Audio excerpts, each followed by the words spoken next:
los años 80, que es cuando se declaró este parque natural, había una presión urbanística muy fuerte sobre el mismo. En aquel momento no había una normativa demasiado no, apenas era proteccionista, ¿no?, respecto al medio. Entonces se llegó incluso, pensamos, y es casi asegurado, ¿no?, que se llegaron a ocupar terrenos públicos en el Parque Natural del Mongo para construir chalets, ¿no?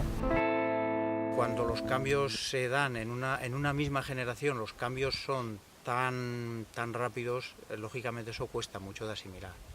Por un lado, sí, añoras el paisaje de tus padres, de tus abuelos, pero al mismo tiempo hay mucha gente aquí que gracias a, entre comillas, gracias a esta urbanización o a este cambio en los usos del territorio, pues han montado sus negocios y viven y no han tenido que emigrar. Desde luego, desde el punto de vista del paisaje, de la biodiversidad, se han visto bastante perjudicadas, por supuestísimo.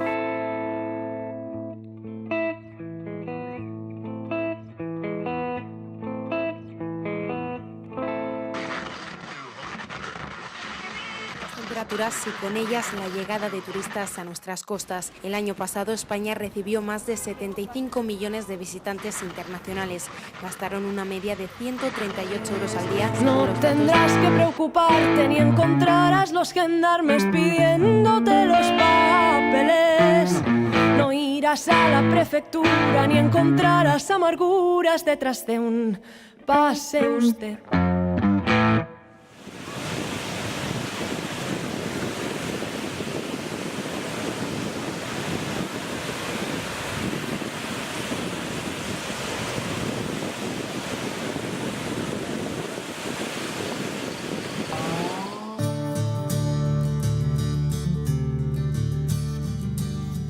Una de las cosas que más suelo hacer cuando vengo aquí a Denia y que me sirve para relajarme, obviamente, es pasear.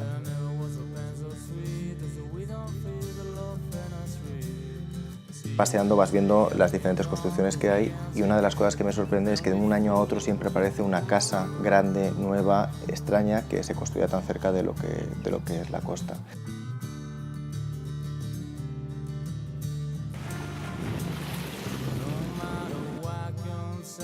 A todos, en cierta manera, nos gustaría tener una casa que estuviera tan cerca de la playa. Pero claro, sorprende que en un parque natural en el que se supone que hay un grado de protección mayor, aparezcan casas que podríamos calificar a veces como auténticos monstruos.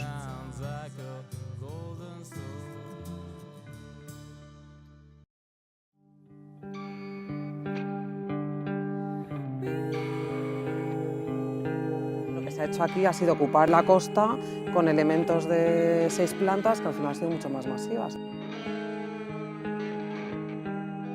¿Qué ha generado todo esto? Pues muchas infraestructuras, muchas carreteras, muchas construcciones por todas partes y al final es lo que ha invadido todo. Entonces, de alguna manera, lo que ha faltado ha sido una planificación desde el principio, ¿no?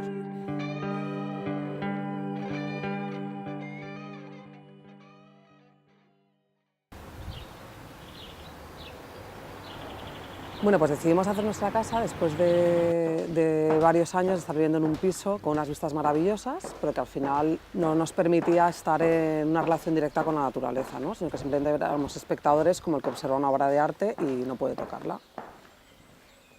Creamos una vivienda con 2 plantas, pero con el desarrollo de la vivienda nos dimos cuenta que nos alejábamos de lo que queríamos inicialmente, ¿no?, que era crear nuestro propio jardín de las delicias y estar muy vinculados con la naturaleza.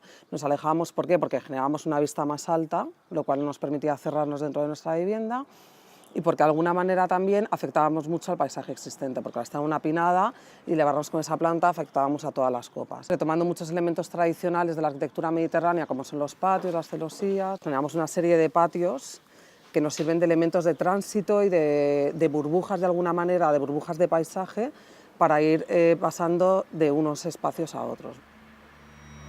Tenemos que entender que la arquitectura forma parte de la evolución del paisaje.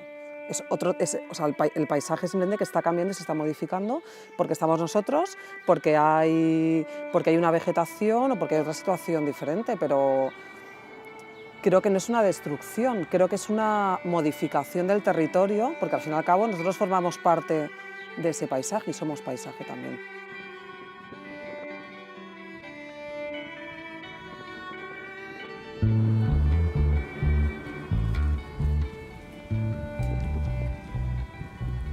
Se remonta a tiempos del Imperio Romano, cuando ellos son los que empiezan a colonizar la costa mediterránea. Al colonizar la costa importan sus tipos, sus tipologías constructivas, y estas son un poco las que se repiten en todas las orillas del mar Mediterráneo. Entonces, esto ha ido evolucionando con el paso del tiempo hasta nuestros días, pero en realidad hay una serie de aspectos que se repiten, ¿no? Y estos aspectos vienen marcados tanto por esa herencia como por los condicionantes de cada lugar, que más o menos en el Mediterráneo son los mismos. Todo eso da lugar a que al final nosotros bueno, pues tengamos una serie de referencias que bien puedan tener también en Italia o que bien puedan tener en Grecia, precisamente porque somos herederos de un mismo pasado.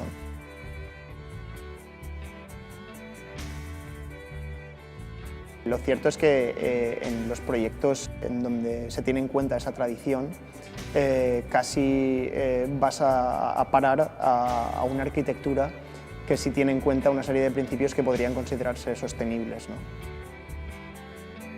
No es cuestión de economía, sino que es cuestión un poco de mentalidad.